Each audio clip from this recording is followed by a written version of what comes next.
Dr. Jin Ho sat in the dark control room of Seoul Observatory late at night. The screens in front of him glowed with numbers and patterns that no one else seemed to care about. For the past 3 months, he had been watching something strange in space. The signals were coming from far away, from somewhere beyond Mars. They were not like anything Jin Ho had ever seen before. Jin Ho was a careful man. He worked with numbers and facts, and he never made big claims without proof. But these signals worried him. They were too regular, too organized to be natural. Nature did not make patterns like this. Nature was messy and random. These signals were clean and precise, like someone had made them on purpose. He called his assistant, a young woman named Soo-jin, to come look at the data. Soo-jin looked at the screens for a long time. She did not say anything for 5 minutes.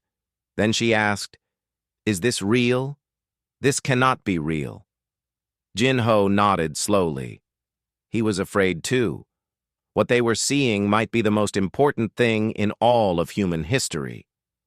The next morning, Jin Ho sent his research to the International Space Agency. He was excited and nervous. He thought people would want to know about this. He thought scientists around the world would want to study these signals together. But the response came back quickly.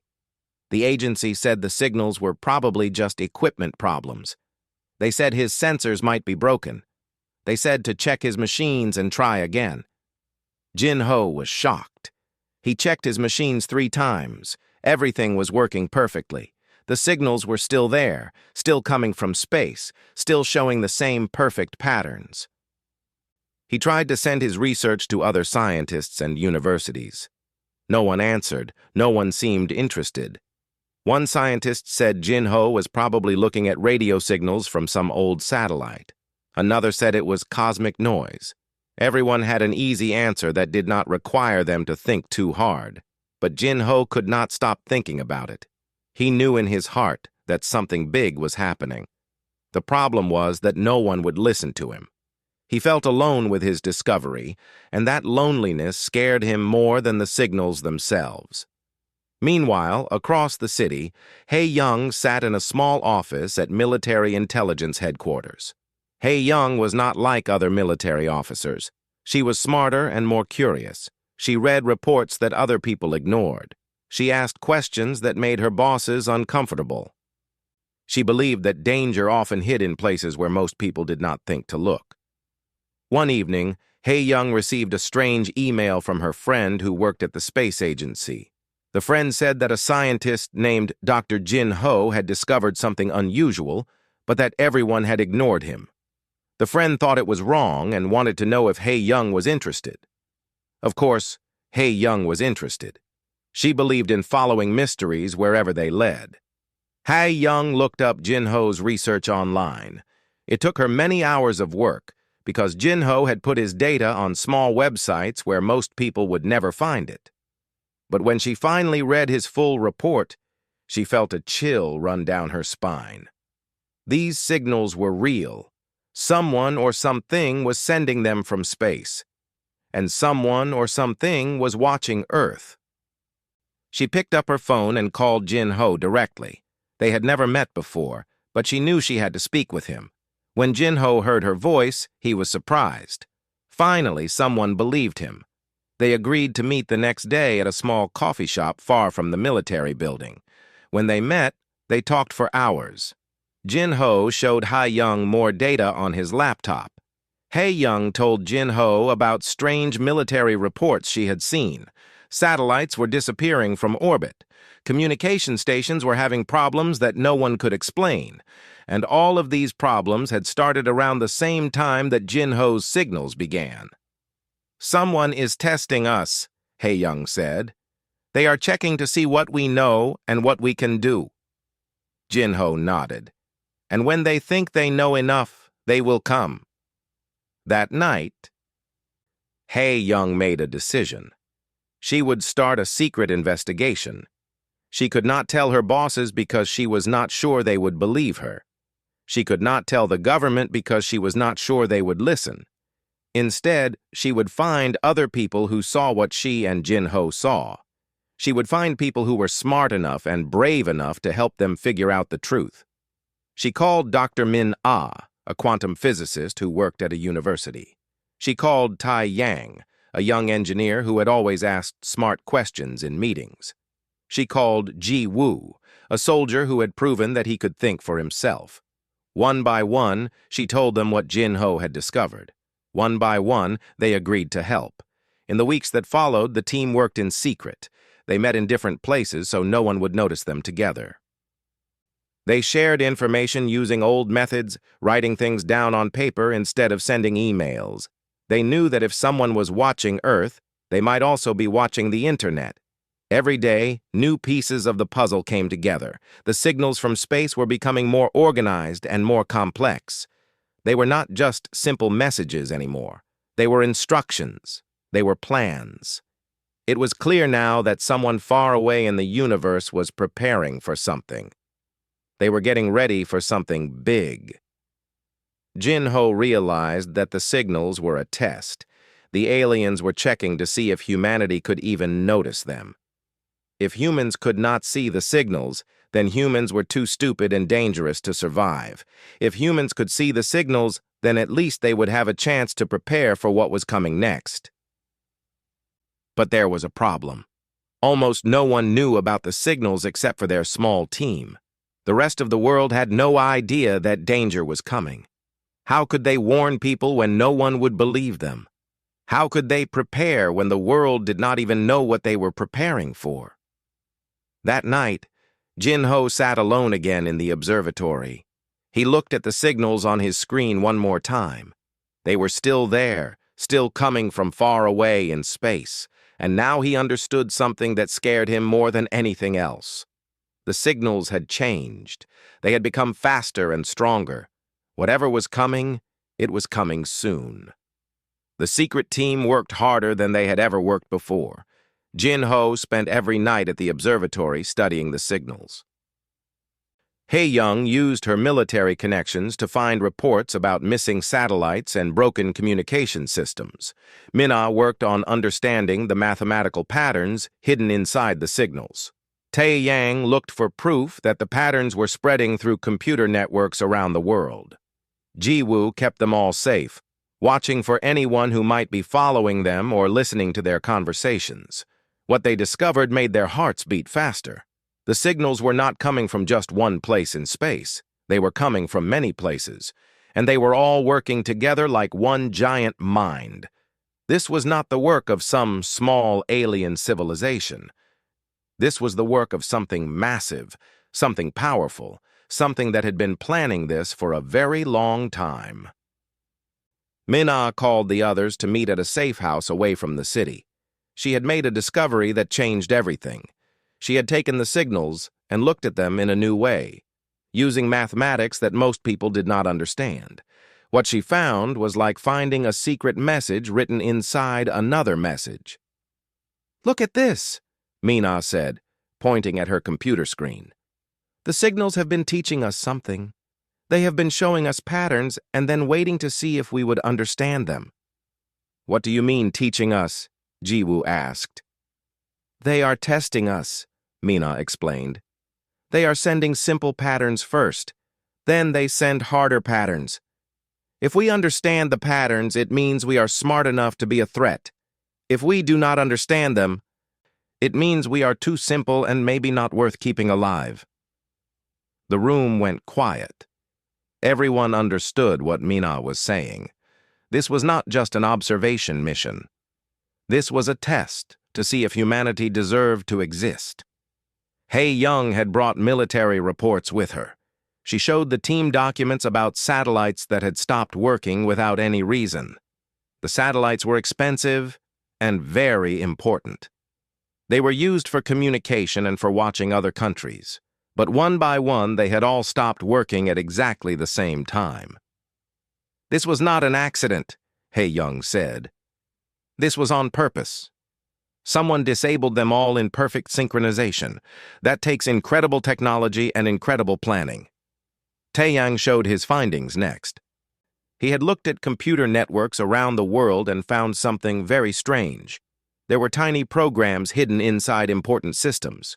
These programs were not doing anything right now. They were just sitting there, waiting. But Tai Yang believed that when the time came, these programs would activate all at once and cause massive problems. "They have placed weapons inside our networks," Tai Yang said quietly. "But they have not used them yet. They are still waiting for something." "They are waiting to see how we respond," Jinho said. "They want to know if we can find them. They want to know if we understand what is happening." The team looked at each other. They were standing in the middle of the greatest secret in human history, and there was no one they could tell. If they went to the government, people might not believe them. If they told the world, there might be panic.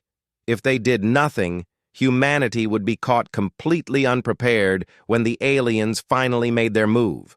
Over the next few weeks, they worked together to understand more about the signals. They learned that the aliens called themselves the Valorian Collective. They were a civilization from very far away, and they had been traveling through space for thousands of years. The Valorian Collective believed that the universe was dangerous because there were too many different species, and they all wanted different things. So the collective had decided that they had to control everything and everyone. Earth was not special to the Valorian Collective. Earth was just another world with another civilization that they needed to deal with.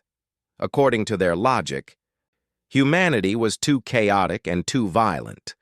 The reports showed that humans fought wars with each other, destroyed the environment, and could not agree on anything important.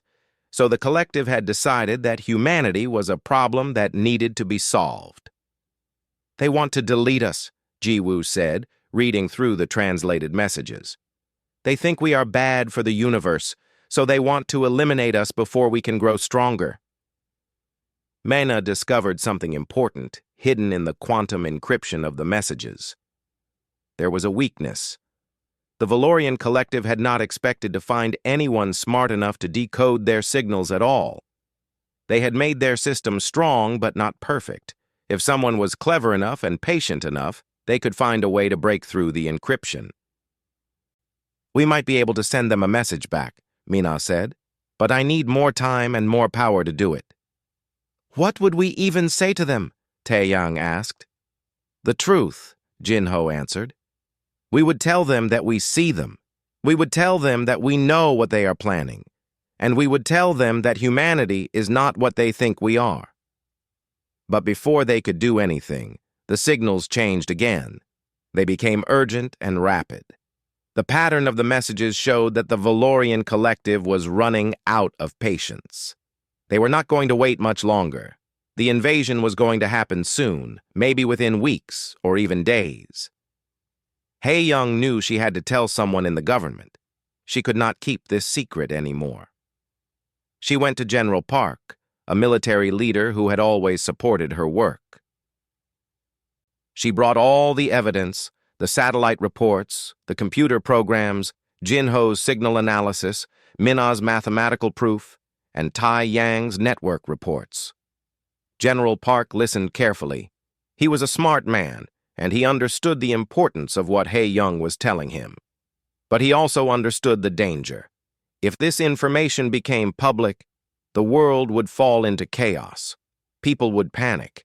Countries would blame each other. The United Nations might not be able to agree on what to do. "We need to keep this secret," General Park said, "but we also need to prepare. I will help you, Hae-young. But you must understand that we are now responsible for the survival of the entire human race."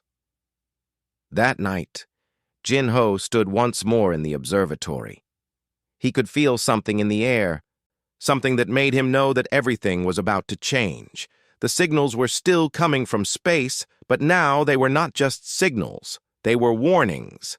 The Valorian Collective was done with testing. They were done with patience. They were ready to act. And humanity had only a few weeks to figure out how to fight back against an enemy they could not see and did not fully understand. The real war was about to begin, and most of the world had no idea that it was coming at all. The day started like any other day.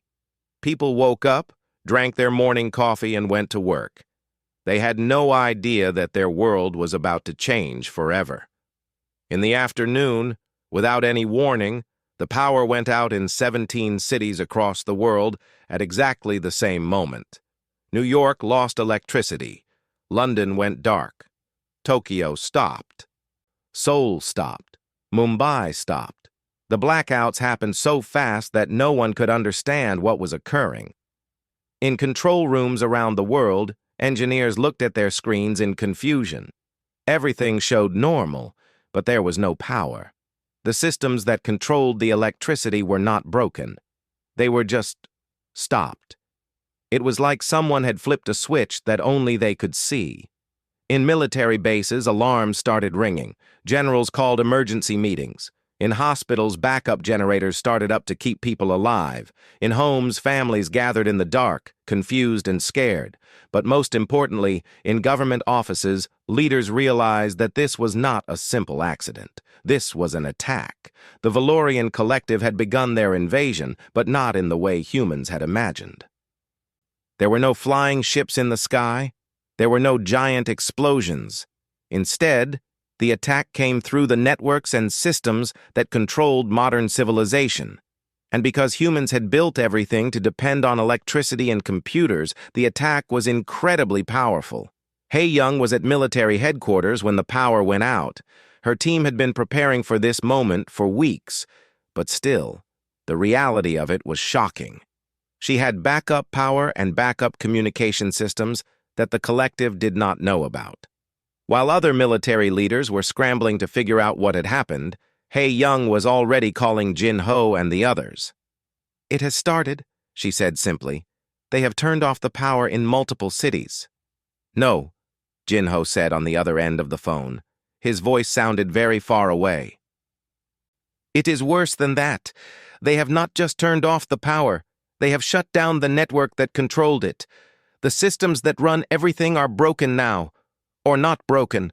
They are just being held by something we cannot reach." Hei Young understood immediately. The Valorian collective was not trying to destroy human technology. They were trying to take control of it. By controlling the systems that ran society, they controlled everything. People without power, without water, without communication would fall into panic and chaos. The collective would not need to fight a war. Humanity would destroy itself. Within hours, more cities went dark. London lost its power. Paris stopped working. Sydney, Hong Kong, and Dubai all suffered massive blackouts. Communication networks started failing. The internet became unreliable. Radio signals were jammed. The systems that connected the world were being slowly but surely dismantled by an invisible enemy that humans could not see or touch. But not everyone blamed the situation on simple failure. Some people in government and military had been told about the Valorian collective by Hei Young and General Park. These leaders began to understand what was actually happening. A meeting was called with the leaders of the most powerful nations on Earth. General Park stood in front of them and told them everything. He told them about the signals from space. He told them about the hidden programs in the computer networks. He told them about the collective and their plans to eliminate humanity. Some leaders believed him immediately. Others were angry that they had not been told sooner. But all of them understood one thing. This was real, and this was happening right now. The question was, what could they do about it? "We cannot fight them with weapons," said the president of a large country. "We have missiles and guns, but they control our technology. They control our communication. They control our power. How do we even tell our soldiers what to do?" That was when Tai Yang had an idea. He stood up in the meeting and spoke, even though he was just a young engineer and not a leader of nations. "We go backward," he said. "We use old technology. We use radio and telephones that do not need the internet. We use written messages. We use runners to carry information from place to place, like humans did before computers existed."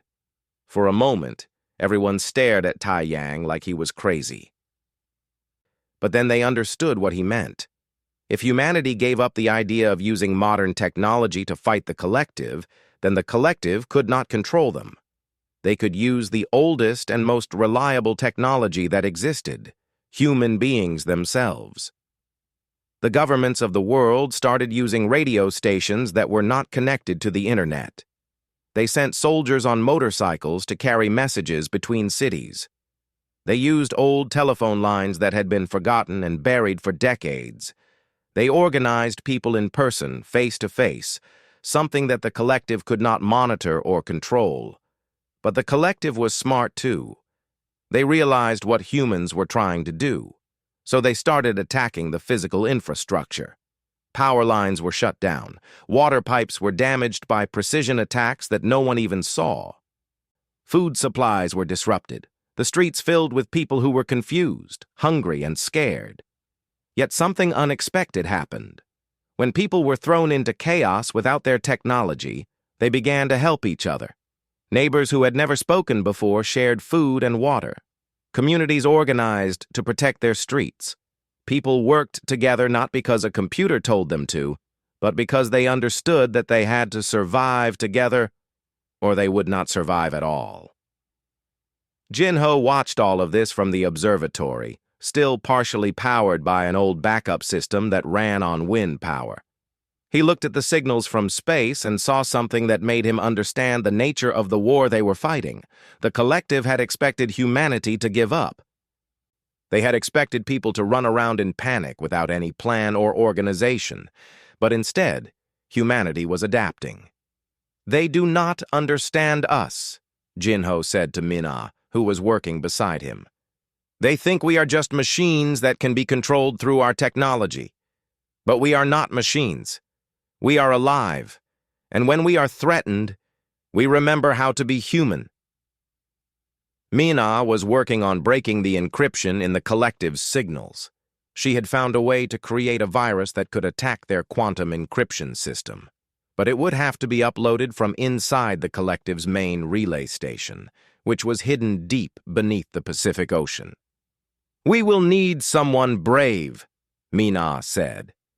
"Someone willing to go into the deepest ocean, to find the station, and to upload the virus while we distract the collective.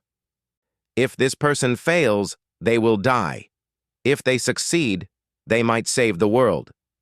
Hei Young looked at Jiwoo and Tai Yang. "Which one of you is brave enough to die for humanity?" Both of them stood up at the same time. They had known this was coming. They had always known that at some point the fight against the collective would require sacrifice. "We will both go," Jiwoo said. "If one fails, the other will finish the mission." As preparations began for the most dangerous mission in human history, the hidden war continued to rage across the world. The Valorian collective controlled the technology, but they did not control the human spirit. And in that difference, humanity had found hope. The submarine moved through the dark water with its lights turned off. Inside, Tae Yang and Ji Woo sat in silence, listening to the sound of the water moving past the metal walls. They were heading deeper into the ocean than any human had ever gone deliberately into combat. Below them, 5 kilometers down on the ocean floor, sat a structure that did not belong to Earth. It was the Valorian Collective's relay station, the central point that controlled all of their operations against humanity. The mission was simple to describe, but incredibly dangerous to actually do. They had to reach the station, find a way inside, avoid or destroy the automated defenses, and upload Min-Ah's virus into the central computer system. Once the virus was uploaded, it would spread through the collective's quantum encryption and destroy their ability to control Earth systems. But everything had to happen in a very limited amount of time. Above them, Hei Young was in command of a military operation unlike any that had ever existed. She had no electronic communication with Tae Yang and Ji Woo. Instead, they had agreed on times when the submarine would send up small signal devices that would pop up on the surface and send a coded message. It was old technology, but it was safe from the collective's monitoring. At exactly 3 p.m., the first signal device came up. It meant, "Arrived at destination, beginning approach." He Young noted the time and sent runners to all the military commanders around the world. The operation was happening. At the same time that the submarine was descending into darkness, something was happening on the surface of the world. The Valorian collective was accelerating their attack. They could sense that humans were planning something. Their sensors were picking up unusual signals and unusual movement. They did not know what humans were doing, but they understood that the humans had found a way to communicate that the collective could not control. In response, the collective shut down everything they could reach. Banks stopped working. Hospitals lost their backup power. Food refrigeration systems failed in grocery stores around the world. The attack was becoming more vicious and more desperate. It was as if the collective understood that the war was about to be decided, and they were throwing everything they had at humanity before it was too late. In a command center hidden underground in South Korea, General Park watched reports coming in from around the world. Cities were being thrown into chaos. Hospitals were filling with patients because of the loss of power. Food was rotting in stores. Within days, people would start to get sick because of lack of clean water and proper food storage. The collective was not just attacking technology, they were attacking the basic things that kept human beings alive. But something remarkable was also happening. Because humanity had been forced to give up technology, people were organizing in ways that technology could not destroy. In every city, people had formed groups to share food and water. Doctors were working by candlelight, performing surgeries with techniques that were hundreds of years old. Teachers were educating children without computers or electricity. And most importantly, people were helping each other not because they had to, but because they wanted to. In the ocean, Tai Yang looked through the submarine's porthole and saw the relay station for the first time. It was not made of metal like human technology. It was made of something that looked like crystal and glass, something that seemed to glow with its own light. It was beautiful and terrible at the same time. "Ready?" Ji-woo asked. "No," Tai Yang answered honestly. "But we have to do it anyway." They put on suits designed to protect them from the pressure of the deep ocean. The suits were old, made from rubber and metal, powered by simple mechanical systems rather than computer chips. It took them 20 minutes to prepare. Then they opened the submarine's airlock and stepped into the freezing water. The suits worked, but they made movement slow and difficult. Tai Yang and Ji-woo had to walk across the ocean floor toward the relay station. Every step was an effort. The pressure around them was immense. Any mistake would kill them instantly. As they got closer to the station, automated defenses activated. Lights came on, doors sealed, and then, from the station, a drone emerged. It was the size of a man, but shaped like nothing on Earth. It had arms with weapons on them, and its sensors locked onto the two divers. "Run!" Ji-woo yelled through his communication system. They ran as fast as they could in the heavy suits, but it was not fast enough. The drone fired at them. Pulses of energy came toward them through the water. Ji-woo jumped in front of Tai Yang and was hit by the blast. His suit tore, and the pressure of the water started to crush him, but he did not stop moving. He reached out and grabbed the drone, holding it so that Tai Yang could keep moving. "Go!" Ji-woo screamed. "Go finish the mission!" Tai Yang wanted to help, but he knew that if he stopped now, everything Ji-woo had done would mean nothing. He ran toward the entrance of the station. Behind him, Ji-woo held the drone, even as his suit was tearing apart. The last thing Ji-woo felt was the crushing force of the ocean, and then there was nothing. Tai Yang reached the door of the relay station. He had equipment to cut through the lock, tools that Min-ah had made for him. His hands were shaking, partly from cold and partly from knowing what had just happened to his friend. He cut through the lock. The door opened. Water rushed in, but Tai Yang pushed himself inside and sealed the door behind him. The interior of the station was filled with water as well. Tai Yang had to swim through dark corridors, looking for the central computer. His suit had limited power. His air was running low, but he kept moving because he had to, because Ji-woo had died so that he could keep moving. he found the central chamber. A giant structure of crystal and light dominated the space. This was the heart of the Valorian Collective's operation on Earth, and in a small pocket of air near the top, there was a control panel. Tai Yang pulled himself up to the panel. He was exhausted. His suit was barely working, but his hands moved with determination as he connected the device that held Min-Ah's virus. The upload started immediately.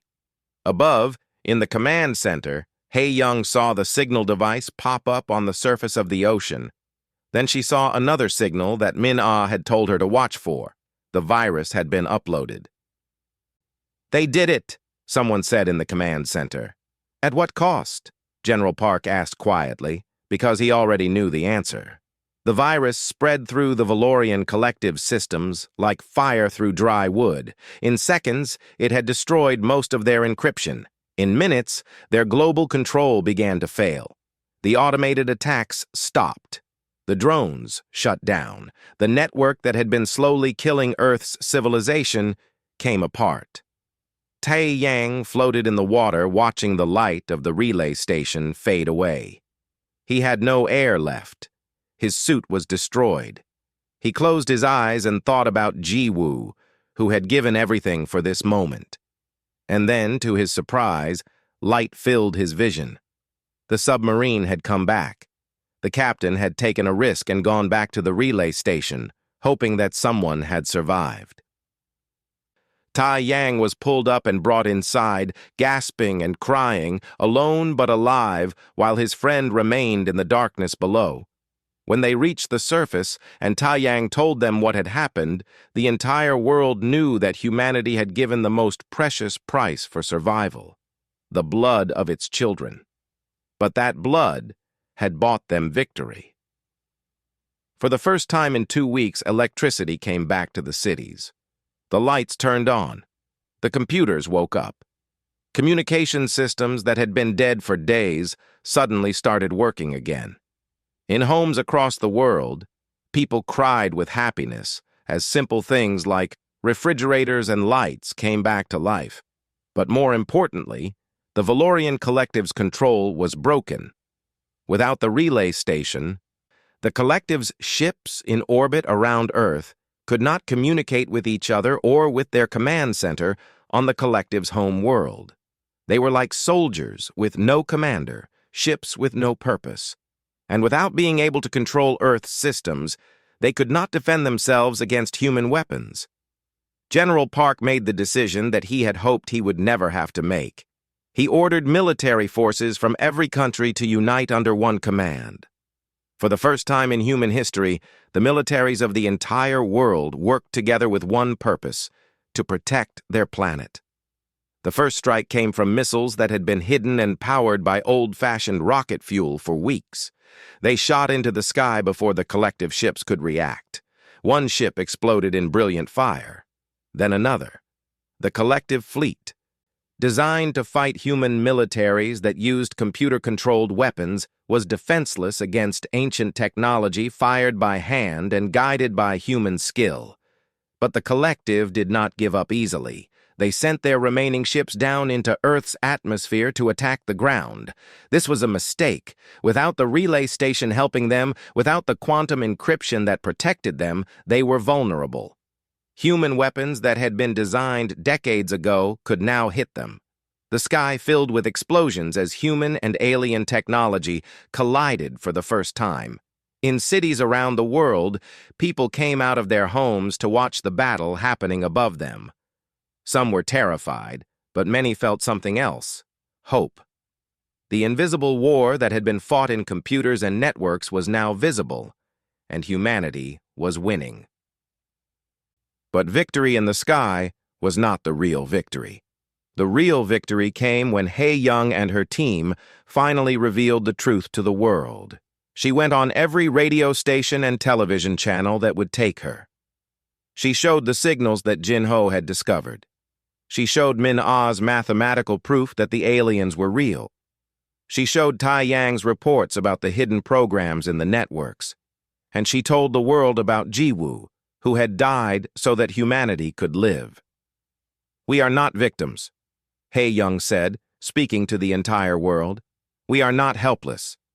We learned something important during this war.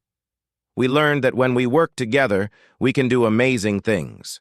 We learned that our human connection is stronger than any technology. We learned that our future is worth fighting for. Her words reached billions of people.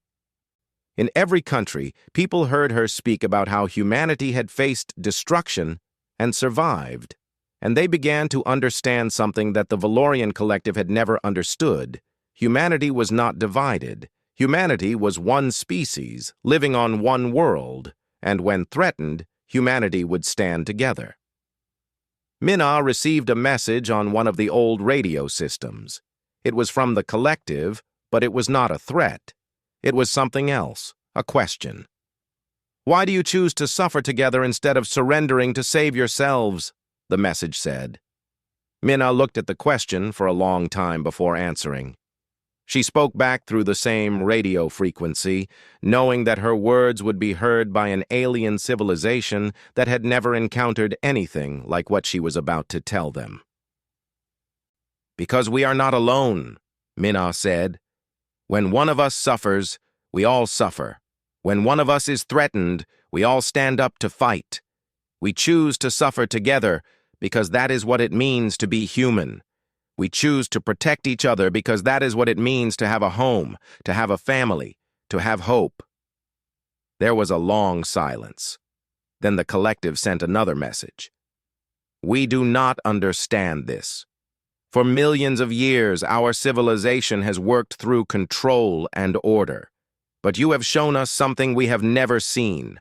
You have shown us that chaos and cooperation can create strength. We did not expect this. We do not know how to fight it." The Collective's remaining ships began to withdraw from Earth's orbit. Their invasion, which had seemed so unstoppable just days before, was ending in retreat. The war that no one had known was happening was now over. In the aftermath, Jin-Ho stood in the observatory once more. But this time, he was not alone. Su-Jin was there with him. Hae Young was there. Minna had come with her team. Tae Yang was there, recovering from the injuries of his underwater mission. And there was a memorial for Ji-Woo, a young man who had given his life for a world that would never know his name. "We should never forget what just happened," Jin-Ho said. "We should never forget that we came this close to the end, and we should never forget that we are stronger together than we are alone." The world began to rebuild. But it was different now. Countries that had been enemies started working together. Scientists shared their research instead of keeping secrets. Military forces from different nations trained side by side, and most importantly, people remembered that they were part of something bigger than themselves, something worth protecting. News stations around the world reported on the victory, but they also reported something else, the missing piece of the story. They reported that military intelligence officer Hae Young, astronomer Jin-Ho, physicist Min-Ah, engineer Tae Yang, and soldier Ji-Woo had saved the world. People wanted to give them medals and titles and money. But the team asked for something different. They asked that schools around the world teach about what had happened. They asked that people remember Ji-Woo and all those who had suffered during the hidden war. And they asked that humanity never forget the lesson they had learned, that cooperation was stronger than any weapon, and that standing together was the only way to survive. The Valorian Collective continued to exist somewhere far away in space, but they had learned something important from humanity. Some species could not be conquered because they were willing to pay any price to protect each other. The Collective had come to Earth expecting to find a weak and divided civilization. Instead, they had found something that their millions of years of intelligence could not defeat: the human spirit.